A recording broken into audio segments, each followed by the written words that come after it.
We are making a big-ass latke.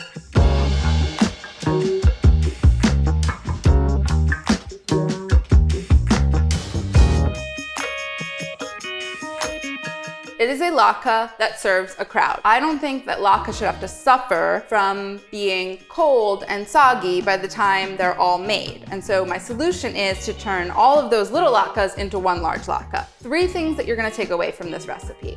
1, how to use a single ingredient in several different ways to build flavor. 2, how to optimize when you're cooking for a crowd. And 3, how to take control of your own burner.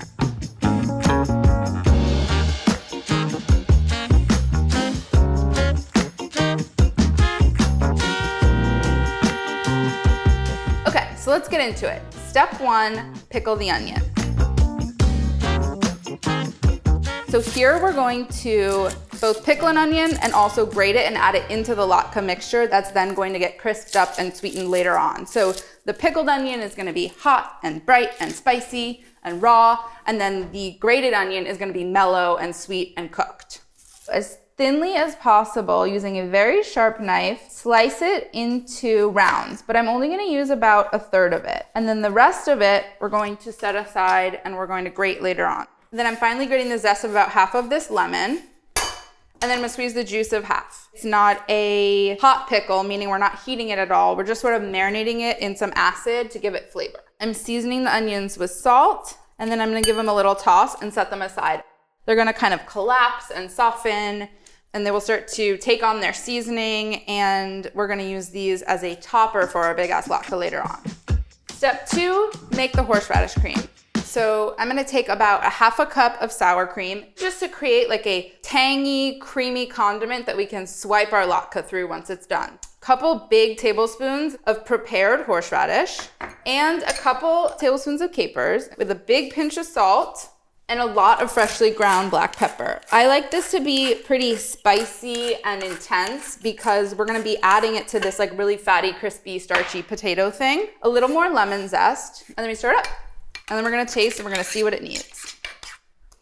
A couple more handfuls of capers. It's pretty good on the horseradish front. I'm gonna add more pepper. And I'm gonna add a little more lemon zest because I want it to be really bright. But you're gonna decide how zesty, how spicy, how peppery you want your horseradish cream. Step 3 is make the latke mix. This is gonna involve onions, potatoes, flour, salt, and pepper. Russet potatoes are starchier than like a Yukon Gold would be, which means that they crisp up better. More starch equals more crispiness, and that's what we're looking for in a latke.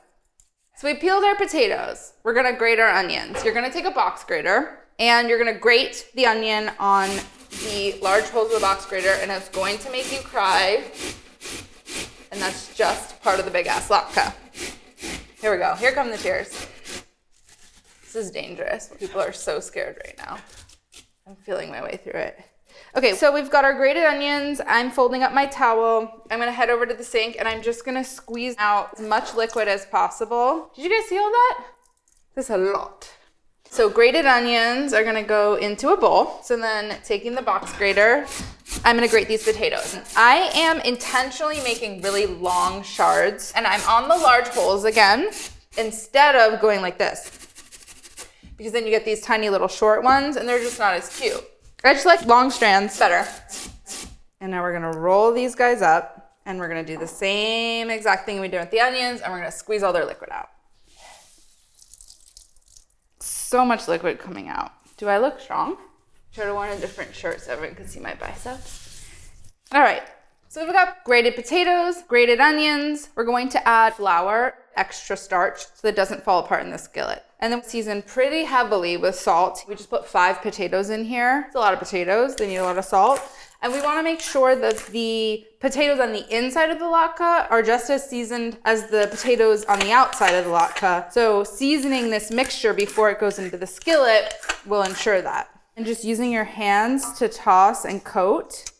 Okay, here's what's gonna happen next. You're going to eat some raw potatoes and flour. And that's how you're gonna know if they're seasoned. And what do you know? They need a little more salt. And then we're gonna go over to the stove. So step 4, fry the latke. This is where a normal latke recipe and the big-ass latke recipe diverge. A normal latke recipe would ask you to start adding little clumps of potato mixture and fry them up. And by the time the last latke is done, the first latke is cold, and if it's not cold, it's soggy. And so the genius of this recipe is about how to optimize your meals when you're serving a crowd. And so instead of making a bunch of little ones, we're gonna pack all of this mixture into one nonstick skillet and cook it in a large puck. So we're gonna put a half of a cup of neutral oil. We wanna make sure there's enough oil to make a lot of contact with all of that potato. Over medium high, and I'm gonna get it really hot. These are room temperature cold-ish potatoes. They're gonna bring the temperature of the oil down drastically. And so starting with it really hot is essential in giving it a jump start on browning and crisping.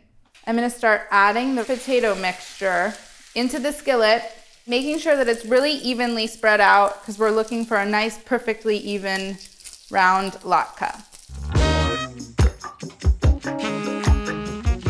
I could just let this sit here over this burner and I could walk away and come back 7 minutes later and hope for the best. I, however, am aware that a burner has a ring of a flame. There is a concentrated area of my skillet that's getting the most attention from that flame. I want a really even golden brown on this latke, and so I'm going to continually move this skillet in order to give different areas of the pan more time on the hot spots of the burner. There's like bubbles and sizzling around the edge of the skillet, and that's good. That means that we're frying, we're cooking off some of the water. If you don't see any action around the edge of your potatoes, you're probably not cooking over high enough heat. I can see that we're nice and golden brown and crisp, and so it's time to flip.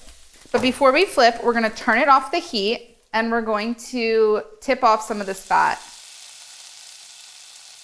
So I'm placing a large plate over top, and I'm inverting it. And then we reveal our latke. I did a stupid thing and chose a plate with a rim on it. You're not gonna do that. You're gonna choose a rimless plate, which is gonna make it really easy to slide this back in. So now I'm just taking a spatula and I'm lifting it right back into the skillet. Use our spatula to then press this into the sides of the skillet and turn it back into a puck. Return it to medium-high heat and add this oil back in because we want the bottom to get as much crispy love as the top. And then we're gonna cook this the same way we did the other side, just moving it around the burner every couple of minutes until it's nice and golden brown and crisp. We're gonna take it off the heat and we're just gonna tip off any of that extra oil. This oil is done.